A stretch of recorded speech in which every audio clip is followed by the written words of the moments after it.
Pera aí. Pronto, iniciei a gravação. Que eu sou moderno, né? Eu mando pro YouTube as coisas.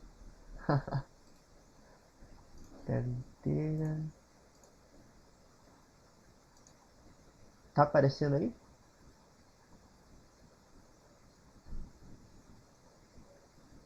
Agora, Apareceu? Então tá bom. Vou começar a apresentação. Ela vai ser bem curtinha, vocês vão ver. É quando eu começar a falar já vai ter acabado. dá pra ver que tem pouquinho só. Tem um pouquinho, mas eu vou tentar focar na parte principal. E como no livro, no Leninger, não sei se vocês chegaram a dar uma olhada, tá péssimo, né? Nem tem a matéria, na verdade, né? Eu fui achar no Straya e tá muito ruim também. Aí eu vou tentar simplificar um pouco e focar nas partes mais importantes e correlacionar com doença também, né? Que eu acho importante. Então vamos lá. O título daqui, né? Metabolismo de glicogênio. Meu nome é João, para quem não conhece. E a questão que a professora Juliana passou pra gente é justamente sobre as doenças que eu quero trabalhar com vocês, né? São problemas inatos no metabolismo, são o que a gente chama de glicogenoses, né? É quando o indivíduo ele tem alguma deficiência enzimática no metabolismo do glicogênio.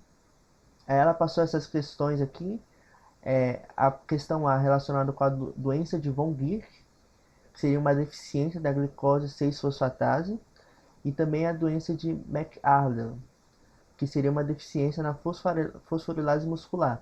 A gente vai estar falando um pouquinho sobre elas, o que, que isso vai causar, o que, que a deficiência de glicose 6-fosfatase vai causar no organismo.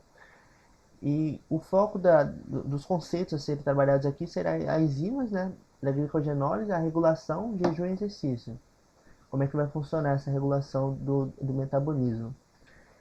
Então, só para a gente relembrar, a gente teve uma aula, na verdade foi 2 aulas atrás, sobre glicogênese, né? Como é que funcionava a formação do glicogênio.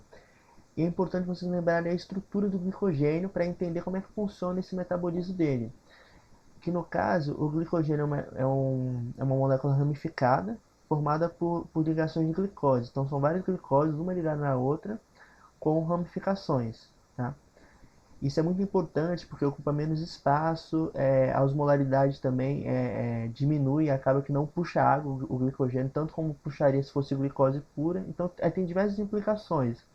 Mas o importante é entender as ligações, né? Entre as glicoses, a gente pode estar vendo aqui na imagem mais aumentada, a gente tem ligação alfa 1,4 entre as glicoses.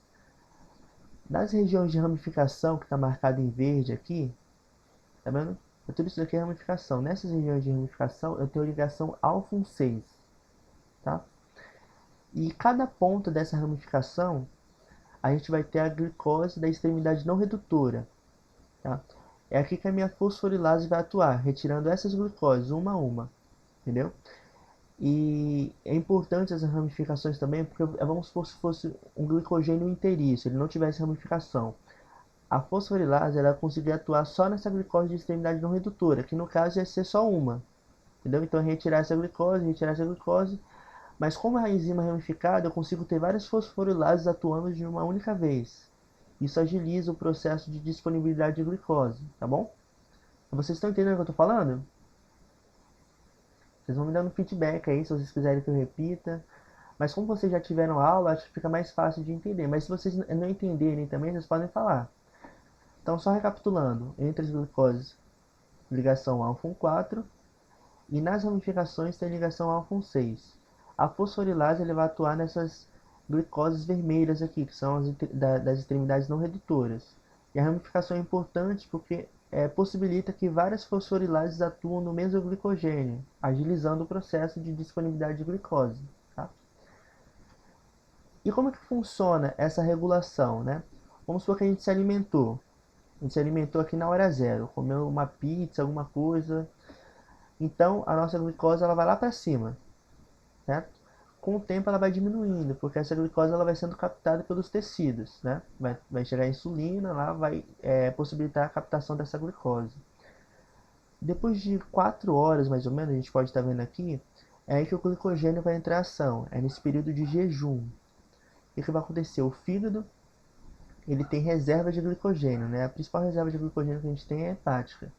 Ele vai começar a quebrar esse glicogênio e liberar para a circulação sanguínea, para a gente ter uma quantidade de glicose basal, para que a gente não entre em hipoglicemia no jejum.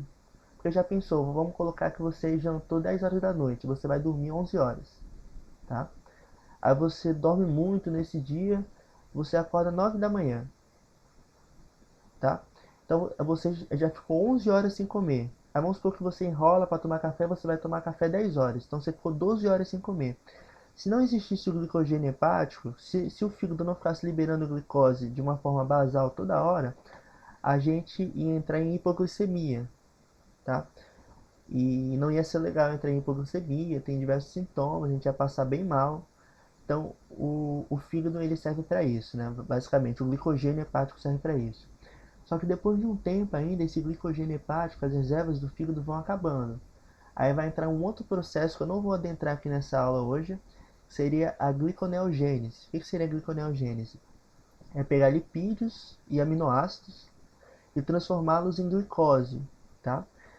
Então eu vou pegar a gordura, eu posso pegar até o próprio músculo, né? Pegar as proteínas musculares para pegar os aminoácidos e transformar eles em glicose. E aí vai entrar na cadeia respiratória, tudo certinho, entendeu?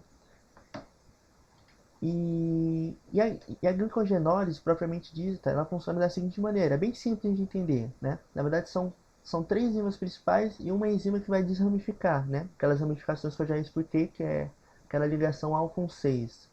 Então, vamos colocar que eu tenho um glicogênio. Então, são várias glicoses ligadas por ligação alfa 4. Então, eu vou ter uma enzima, que é a glicogênio fosforilase, que ela vai pegar um fosfato livre, tá? Então ela não usa energia, não usa ATP, não usa UTP, não usa nada, nenhuma molécula energética da célula, vai usar o fosfato livre, vai pegar esse fosfato livre e vai adicionar naquela glicose não redutora, aquela ponta vermelha lá que eu tinha mostrado. Então a glicogênio fosforilase vai pegar um fosfato e adicionar naquela ponta, no carbono 1 daquela ponta, na verdade, né? Formando glicose 1-fosfato e soltando aquela glicose naquela extremidade não redutora do glicogênio. Então, o glicogênio fosforilase vai lá, vai adicionar um fosfato, liberando glicose 1-fosfato. Tá bom? Depois vai entrar uma outra enzima em ação, que é a fosfoglicomutase. Essa imagem eu achei ela um pouco incompleta, porque a fosfoglicomutase ela vai mudar, né? O fosfato do carbono 1 para o carbono 6. Só que ela não faz isso automaticamente. Tem uma molécula intermediária entre essas duas, que é a glicose 1,6-bifosfato. Como é que vai funcionar isso aqui? Então a fosfoglicomutase vai lá e vai adicionar fosfato no carbono 6 da glicose. Vai formar a glicose 1,6-bisfosfato. Depois a fosfoglucomutase ela vai pegar e retirar o fosfato do carbono 1 da glicose, fazendo com que a glicose 1-fosfato se torne a glicose 6-fosfato. Não sei se vocês entenderam isso. Então ela vai adicionar o fosfato no carbono 6 e vai retirar o fosfato do carbono 1. Entendeu? Então a fosfoglucomutase ela tem no início ela está fosforilada, ela está com um fosfato aqui. No meio do caminho ela fica sem fosfato nenhum. Depois ela volta com seu fosfato retirando aqui do carbono 1 da glicose. Tá bom? A partir do momento que eu formei a glicose 6-fosfato, ela vai ter dois caminhos diferentes, né? O caminho hepático, que é o mais importante assim pra gente, ela vai pegar a glicose 6-fosfato, vai pegar uma enzima, a glicose 6-fosfatase, e vai tirar esse fosfato da glicose 6-fosfato, transformando em glicose livre. E essa glicose livre é interessante porque essa glicose eu consigo exportar para fora do meu hepatócito, eu consigo exportar para a circulação sanguínea. Diferente da glicose 6-fosfato ou da glicose 1-fosfato. Sempre quando eu tenho um fosfato e uma glicose, ela é incapaz de passar pelos canais de glicose, né, os canais GLUT. Então, sempre que eu tenho um fosfato, ela não consegue sair da célula, ela fica presa dentro da célula. Então, o fígado, com essa enzima, a glicose 6-fosfatase, consegue tirar esse fosfato da glicose e fazer com que essa glicose seja exportada para fora da célula, a partir de canais GLUT2. Vocês entenderam isso? Dá um oi, só para mim saber que vocês estão aí ainda. Oi. Então tá bom. E deu para entender isso aqui? Acho que vocês já tiveram aula até, né? Sim. Só Bem às tran- vezes que dá uma. As aulas da tarde. Às vezes eu fico meio confusa em algumas coisas, mas Ó, se você estiver é normal da confusa, biologia.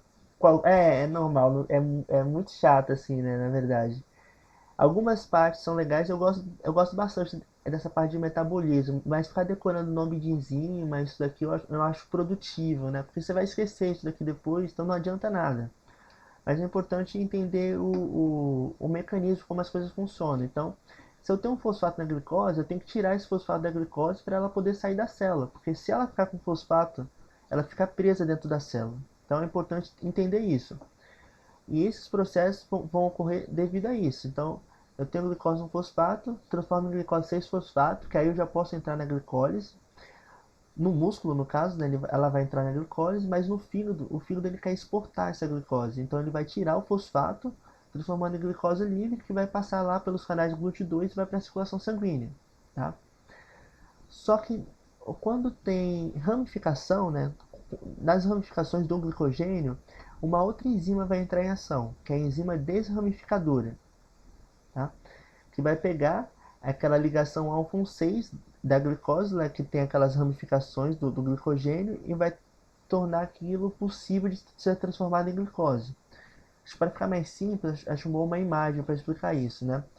Então isso aqui é o glicogênio, vamos colocar assim. Então eu tenho o glicogênio, eu tenho o cerne, eu tenho uma ramificação aqui no meu glicogênio, tá bom?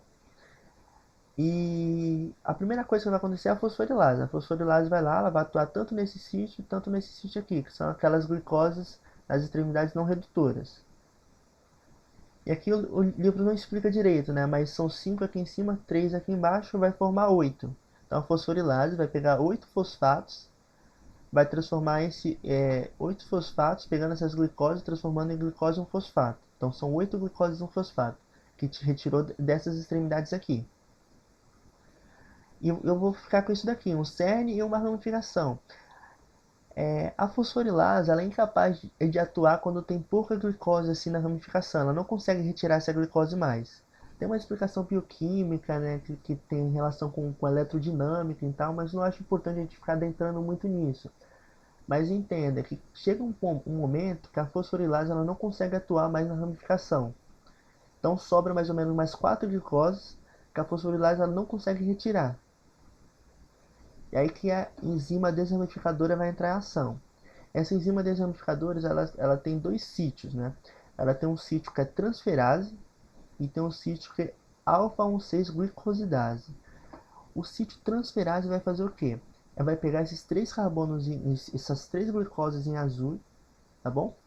Que a fosforilase não consegue retirar e vai transferir essas três glicoses em azul para o cerne, para a cadeia principal do glicogênio, ou para outra ramificação que esteja atuante ainda, né, que a fosforilase ainda consiga atuar. Então, só repetindo, fosforilase vai pegar, vai retirar essas glicoses aqui em rosa. Formou 8 glicoses no fosfato. Depois eu vou ficar com uma ramificação com poucas glicoses e um cerne do meu glicogênio. Aí vai entrar a enzima desramificadora, que tem um sítio transferase que vai pegar essas três glicoses aqui na minha ramificação. Não, ela não vai até a última glicose, uma glicose vai ficar. Então vai pegar essas três glicoses e vai transportar para outra cadeia de glicogênio. No caso aqui foi o cerne de glicogênio, né? A cadeia principal do glicogênio. Então transferiu essas três glicoses para cá. E o outro sítio, que é o sítio alfa-1,6-glicosidase, vai pegar essa última glicose que sobrou aqui na ramificação e vai quebrar essa ligação alfa-1,6. Então, alfa-1,6-glicosidase quebrou a ligação alfa-1,6, liberou glicose. E é interessante falar também que às vezes o livro não deixa isso claro. Essa glicose que é liberada aqui, quando a enzima desramificadora atua com o seu sítio alfa-1,6-glicosidase, essa glicose ela não tem fosfato, né? Ela é glicose livre, então ela já pode ser exportada. Mas é só um detalhe, é irrelevante, tá? Então liberou glicose livre, tá? Essa alfa-1,6-glicosidase é uma hidrolase, vai usar água para quebrar essa ligação, tá? E depois eu vou ter o cerne, que novamente a fosforilase vai conseguir atuar nesse cerne e vai quebrando as glicoses novamente, transformando em glicose 1-fosfato. Então é assim que funciona a glicogenólise na ramificação do glicogênio. Então a fosforilase vai atuar até certo ponto, depois vai entrar a enzima desramificadora que vai transportar a glicose da ramificação, que a fosforilase não consegue atuar mais, transportou essa glicose, a minha fosforilase já vai conseguir atuar, e a glicose que sobrou aqui na ramificação, a última glicose da minha ramificação, vai ser quebrada, né, por uma alfa-6-glicosidase, que faz parte da enzima desramificadora também. Eu falei muito rápido? Deu para entender? Alô, gente, vocês estão aí ainda? Esse negócio de aula online é muito estranho. Sim. Então tá bom. Só pra saber que vocês estão aí ainda. Ó, se vocês não entenderem, porque quiser que eu repita, tudo bem, tá bom? É só para resumir, né, o que já foi passado para vocês pelo professor. Acho que a aula dele era até bem mais completa que isso daqui, né? Que aqui é mais um apanhado nos pontos principais. E esse slide aqui eu coloquei para unir esses conhecimentos que a gente tem, para não ficar uma coisa muito abstrata, né? Porque tem regulação hormonal da glicose, tem regulação quando a gente se alimenta, então diversos fatores vão interferir se eu formo glicogênio ou se eu entro na glicogenólise. Aqui eu coloquei os principais fatores que vão fazer com que eu tenha a glicogenólise, né, que seria a fosforilação do glicogênio. Então, a epinefrina, quando eu tenho algum exercício vigoroso, eu libero adrenalina, né, que é a epinefrina. Essa epinefrina, essa adrenalina vai atuar também incentivando a glicogenólise, tá? Quando eu tenho um exercício vigoroso também, eu libero a AMP lá no músculo, AMP cíclico, eu também vou induzir a glicogenólise. Ou quando eu estou em período de jejum, isso aqui é mais no fígado, né? Eu também vou, o glucagon, eu vou liberar glucagon, né, pelas minhas células alfa-pancreáticas, que vai atuar lá no fígado e vai induzir também a glicogenólise. Então, a adrenalina, quando eu estou em exercício vigoroso, a MP, quando eu estou em exercício vigoroso também no músculo, e quando eu estou em jejum, eu vou liberar glucagon, que vai induzir também a glicogenólise. Então, esses são os três reguladores principais que induzem a glicogenólise. Então, vou lá, glicogenólise. Formei glicose 1-fosfato. Aí, glicose 1-fosfato vira glicose 6-fosfato, como eu já falei, né? A enzima glicose desmutase. Depois, essa glicose 6-fosfato, ela pode ter duas vias. Ela pode entrar no músculo, participar da glicogenólise, da glicólise, desculpa, e é para virar ATP, né? Às vezes vira lactato quando falta oxigênio, ou essa glicose 6-fosfato no fígado vai retirar esse fosfato e vai exportar para a circulação sanguínea. Também eu coloquei aqui, olha, vocês podem ver que a glicose 1-fosfato ela pode fazer o contrário. Ela pode virar glicogênio novamente. E o principal incentivo para que ela vire glicogênio é a insulina. Então, quando eu me alimento com uma pizza, com um pão, alguma coisa que tenha bastante carboidrato, bastante glicose, eu posso fazer com que essa glicose 1-fosfato vire glicogênio, porque eu não preciso liberar glicose pelo fígado. Então, eu tenho que acumular essa glicose que eu estou ingerindo, entendeu? Então, a insulina, ela incentiva a glicogênese, enquanto a epinefrina, a AMP glucagon, incentiva a glicogenólise. E aqui eu coloquei só um resuminho para vocês entenderem como é que funciona, tanto no fígado e tanto no músculo. Então, no fígado, o glicogênio, vai lá, glicogênio fosforilase, enzima desramificadora, formando glicose 1-fosfato. Depois, fosfoglicomutase, transformando glicose 6-fosfato. Depois, pela atuação da glicose 6-fosfatase, forma a glicose. E depois vai ser exportada através do transportador GLUT2. Bom, isso que acontece no fígado. Já no músculo, é um pouco diferente. Eu tenho glicogênio, aí novamente, glicogênio fosforilase, enzima desamificadora, vai transformar esse glicogênio em glicose 1-fosfato. Depois dessa glicose 1-fosfato, pela fosfoglicomutase, vai ser transformada em glicose 6-fosfato. Depois dessa glicose 6-fosfato, vai entrar na glicólise. Aí depois glicólise, ciclo de Krebs, ou glicólise, aquele ciclo de Core, né, que forma ácido lático, vai para a circulação, vai para o fígado, volta, entendeu? Então, o glicogênio no fígado serve, o glicogênio no músculo serve somente para o músculo, né, como fonte de energia, e para o fígado serve para exportação para as outras células, tá? E aqui eu coloquei duas doenças principais de deficiência enzimática, né, de metabolismo de glicogênio. que a professora Juliana vai até perguntar depois. Eu queria até a participação de vocês para me ajudar a responder, para mim não ficar falando sozinho. Então, a primeira doença que eu coloquei é a doença de von Gierke, né? Que seria uma deficiência na glicose 6-fosfatase. E o que vai acontecer quando eu tenho uma deficiência na glicose 6-fosfatase? Eu vou acumular glicogênio no fígado. Esse acúmulo de glicogênio no fígado e essa deficiência de exportação também, né, de glicose pelo fígado vai causar diversos sintomas. O primeiro deles é a dilatação do fígado, porque eu estou acumulando glicogênio ali. Então o fígado ele vai ficar dilatado, eu vou ter uma hepatomegalia. Também eu vou ter uma hipoglicemia grave, principalmente em jejum, porque se eu entrei em jejum, se eu não estou comendo naquele momento, o fígado que deveria estar liberando glicose parou. Então, não está liberando mais glicose para a circulação sanguínea. Então eu vou entrar naquele estado de hipoglicemia. Tá? A cetose também é um sinal comum, né, um sintoma comum. Porque o que vai acontecer? Ele vai desviar tanto lipídios, tanto ácidos graxos, como aminoácidos para a formação de corpos cetônicos. Esses corpos cetônicos também são moléculas energéticas que o nosso corpo é capaz de utilizar. Só que o excesso desses corpos cetônicos vai causar acidose metabólica e vai causar diversos outros sintomas também, devido à acidose. Também vai causar hiperuricemia, porque essa glicose que está sendo ingerida e não está sendo transformada em glicogênio, ela vai ter dois trajetos. Ela pode tanto virar lipídio, né, causando uma hiperlipidemia, ou essa glicose pode entrar na via das pentoses, formando as riboses, né, do ácido nucleico e tendo o seu produto final o ácido úrico. Então eu vou ter excesso de ácido úrico, pode causar até gota, né, devido ao excesso do ácido úrico, e eu vou ter uma hiperlipidemia, porque a glicose que deveria estar sendo transformada em glicogênio está sendo transformada em outra forma de armazenamento energético, que é o lipídio. E também vou ter um déficit de crescimento pela deficiência, pela falta de glicose, né? Principalmente nos períodos de jejum. A incidência dessa doença é de 1 para 100 nascidos vivos, e eu coloquei duas imagens aqui que representam bem.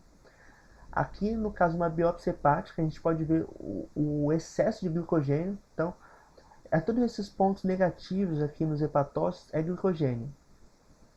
Então, você pode ver a quantidade exacerbada de glicogênio que tem nesse fígado. E esse aumento do glicogênio é porque eu até formo glicogênio, mas eu não consigo retirar a glicose desse glicogênio. Então ele fica acumulado nos meus hepatócitos, por causa de uma deficiência enzimática, a deficiência da glicose 6-fosfatase. Tá? E aqui uma criança com essa doença. Então a gente pode ver aqui claramente uma hepatomegalia. Pode até estar associado a uma esplenomegalia também. Deficiência nutricional, a gente pode ver uma criança bem emagrecida, entendeu? Provavelmente ela tem algum déficit de crescimento, então para a idade dela ela deveria ter uma altura X, só que ela tem uma altura menor que essa altura X, colocando assim uma suposição. Entendeu? Então essa é a doença de von Gierke. É importante que vocês entendam ela, porque ela pode vir aparecer em algum plantão que vocês possam dar, pode vir um paciente com essa doença e vocês vão lembrar da bioquímica, né? Ela vai ter alguma utilidade prática. E também outra doença que não é tão comum quanto a de von Gierke é a doença de McArdle, né? Que seria uma falta da enzima da fosforilase muscular. O que vai causar essa falta de fosforilase muscular? Vai novamente causar acúmulo de glicogênio, só que aqui não vai ser no fígado, vai ser entre os meus feixes musculares, tá? Entre minhas fibras musculares. Então esse acúmulo de glicogênio muscular vai causar, e os sintomas vão ser uma capacidade limitada de execução de exercícios violentos. Então quando eu for tentar correr, fazer um exercício mais vigoroso, eu não vou conseguir, eu vou ter câimbras fortes, né? Porque a deficiência de glicose vai causar uma deficiência nas minhas bombas iônicas, vai causar essas câimbras, né? Devido ao cálcio. E também vou causar rabdomiólise, né? As minhas fibras musculares vão entrar em isquemia e elas vão morrer, e isso vai lá pro rim, né? E a partir do momento que essas fibras musculares, esses fragmentos de fibras musculares chegam no rim, vai causar aquela urina avermelhada, típica da rabdomiólise. Então esse é o sintoma comum também da doença de McArdle. Então esses são os slides que eu queria passar para vocês. Tá bom, gente? Deixa eu ver como é que tá aqui. Esses são os slides que eu queria passar para vocês, para é vocês entenderem o básico, né, da glicogenólise, a parte mais importante, né? Como é que funciona isso? E aqui é o exercício que a professora Juliana passou pra gente. A gente está resolvendo. Que tem relação com as duas doenças que eu acabei de falar. A de Von Gierke e a de McArdle. No caso, ela colocou assim: as glicogenoses são doenças relacionadas à deficiência de enzima do metabolismo de glicogênio. Explique bioquimicamente o sintoma da seguinte deficiência enzimática. Aí, A. Glicose 6-fosfatase hepática, a deficiência dessa enzima, né? Então, é uma glicogenose tipo 1, que é a doença de Von Gierke. Então, vai causar dilatação do fígado, hipoglicemia grave, cetose, hiperuricemia e hiperuricemia, né? No caso, vamos ler aqui. Aí a pergunta é, por que esses sintomas se acentuam no jejum? Aí a resposta é justamente aquilo que eu estava falando para vocês, tá? A dilatação do fígado, por que vai acontecer? Porque eu vou ter um acúmulo de glicogênio naquele fígado, então vai dilatar o meu fígado. A hipoglicemia vai acontecer porque eu não vou estar liberando glicose do fígado para a circulação sanguínea, né? A cetose ela vai ocorrer porque uma outra forma de energia que o nosso organismo tem são os corpos cetônicos, mas só que o excesso de corpos cetônicos vai causar uma cetose, que vai causar uma acidose metabólica e diversos outros sintomas relacionados à acidose, tá? E uma hiperuricemia, porque eu vou ter um desvio de parte dessa glicose que eu estou ingerindo, né, no caso, para a via das pentoses. E na via das pentoses vai formar bases, né, nucleotídicas lá, e também um produto final das vias das pentoses é o ácido úrico. Então eu vou ter uma hiperuricemia. Então a resposta que a professora Juliana fez é bem parecida com o que eu falei. Então, sem a glicose 6-fosfatase, a glicose 6-fosfato formada a partir da glicose 1-fosfato, vinda da fosforólise de glicogênio ou da glicogênese, não é hidrolisada a glicose livre. Então acumula. Assim o glicogênio vai acumulando, né? O fígado não consegue exportar a glicose e por isso ela causa hipoglicemia. Então o organismo ele passa a utilizar outras fontes de energia como lipídios, que na ausência de glicose leva à formação de corpos cetônicos, então leva a cetose. Além disso, a glicose 6-fosfato em excesso é direcionada para a via das pentoses, levando ao aumento, né, da ribose 5-fosfato e, consequentemente, o seu fim de degradação é o ácido úrico, então causa uma hiperuricemia. E os sintomas se acentuam no jejum, logicamente, porque é o estado energético que tem a sinalização do glucagon, que vai atuar lá no fígado, estimulando a glicogenólise. Só que como eu não tenho a enzima para fazer a glicogenólise, eu vou ter uma exacerbação dos sintomas que já foram citados aqui, tá bom? E no caso, a outra pergunta que a professora Juliana preparou pra gente é a seguinte: é, é, é a deficiência da fosforilase muscular agora, né? Que é uma glicogenose do tipo 5, que é a doença de McArdle, né? E o que vai causar essa doença? Vai causar uma capacidade limitada de execução de exercícios violentos, porque eu não vou ter glicose liberada a partir do glicogênio para fazer essas ações musculares. Isso vai causar câimbras fortes, né? E a explicação é a seguinte: as câimbras são devidas aos canais iônicos, né? Se eu não tenho ATP para regular esses canais iônicos, eu acabo tendo um acúmulo de cálcio e isso vai causar uma câimbra, né? Aí a resposta é o seguinte: a fosforilase muscular é responsável pela fosforose do glicogênio muscular e, consequentemente, a ligação da glicose 6-fosfato, que ela entra na glicólise para produzir energia para a contração muscular. Só que o defeito dessa enzima, especialmente, né, nos exercícios intensos, que é onde ela seria ativa, a mobilização desse carboidrato leva à fadiga por falta de energia, porque eu não consigo mobilizar esse carboidrato, eu não consigo mobilizar o glicogênio para a transformação dele em glicose para mim utilizar na minha musculatura. Então a fibra tem carência aguda de ATP, então há falha nas bombas iônicas e pode haver entrada de cálcio, levando a cãibra. Também vai causar isquemia, né, que vai levar à morte da fibra, rabdomiólise, e isso vai causar tanto as câimbras, tanto aqueles sintomas de rabdomiólise, né, que é a urina vermelha, que a gente já falou um pouquinho sobre isso. Então, esses sintomas se acentuam no exercício porque é através da sinalização da adrenalina, principalmente, né, no exercício físico vigoroso, vai levar a fosforilase, que deveria levar a fosforilase, só que não acontece, porque a enzima está defeituosa. Então, gente, era basicamente isso que eu tinha preparado para vocês. Deu para entender? Alguém fala comigo aí, por favor. Deu sim, foi ótimo. Deu para entender? Vocês têm alguma dúvida? Que a gente pode estar falando, de repente alguma coisa que vocês não entenderam. Entendi. Eu acho esse slide aqui importante, né? Não sei se vocês viram, porque ele liga as coisas, né? Porque a gente fala, não, porque o glucagon, aí depois outro livro fala, não, porque a epinefrina vai causar. Então, é tudo. É o MP no músculo quando a gente tem um exercício vigoroso, é a adrenalina quando a gente tem esse exercício vigoroso também, ou quando a gente está no estado de fuga e luta. Também o glucagon quando a gente está em jejum, isso vai causar glicogenólise, que vai causar todo aquele processo, né? Essa parte da desramificação também é importante, né? É lembrar que a enzima desramificadora tem um sítio transferase, né? Que vai transferir essas glicoses para o cerne do glicogênio, ou também tem outro sítio que é alfa-1,6 glicosidase, que vai quebrar essa última glicose que vai ficar aqui, tá? As enzimas, isso aqui é tranquilo de entender, pegou o fosfato, transformou a glicose em um fosfato, depois glicose em fosfato. Lembrar que a glicose com fosfato ela é incapaz de sair do fígado, né? Então tem que tirar esse fosfato para ela poder sair do fígado. Por isso que a deficiência da glicose 6-fosfatase, aquela doença que eu falei, leva a acúmulo de glicogênio, porque eu não consigo exportar essa glicose do meu glicogênio para fora da célula. Então, acho que basicamente esses são os pontos mais importantes. Esse slide aqui só resumindo tudo, né, como é que funciona no fígado, no músculo. E qualquer dúvida que vocês tiverem, vocês podem mandar lá no grupo, tá bom? Algum exercício, alguma coisa que vocês tiverem dúvida, podem mandar também. Vou tentar ajudar vocês, tá bom? Bom, obrigada, João. Tá bom. Eu acho que eu falei muito rápido. Não, obrigado a vocês por estarem aqui. E eu acho que eu falei muito rápido, acho que eu tenho que falar mais devagar. O que vocês acham? É porque eu vou falando, e porque eu entendo mais ou menos como é que funciona, eu só vou falando. E como eu não consigo olhar pra cara de vocês pra saber se vocês estão entendendo ou não, eu só vou falando sem parar.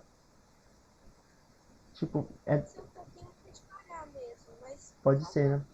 É porque eu acho que presencial tem essa diferença. Eu consigo ver vocês, consigo ver as pessoas e dá pra saber quando ela tá entendendo e quando ela não tá entendendo. Pela expressão, pela aquela cara de sono, a mão na cabeça, aquele olho fechando já, aí você percebe, não tá entendendo nada do que eu tô falando. Mas tá bom, gente, muito obrigado, tá? Valeu, Obrigada, qualquer João. dúvida é só mandar. Obrigada. Obrigado a você, gente. Tchau. Tchau, tchau.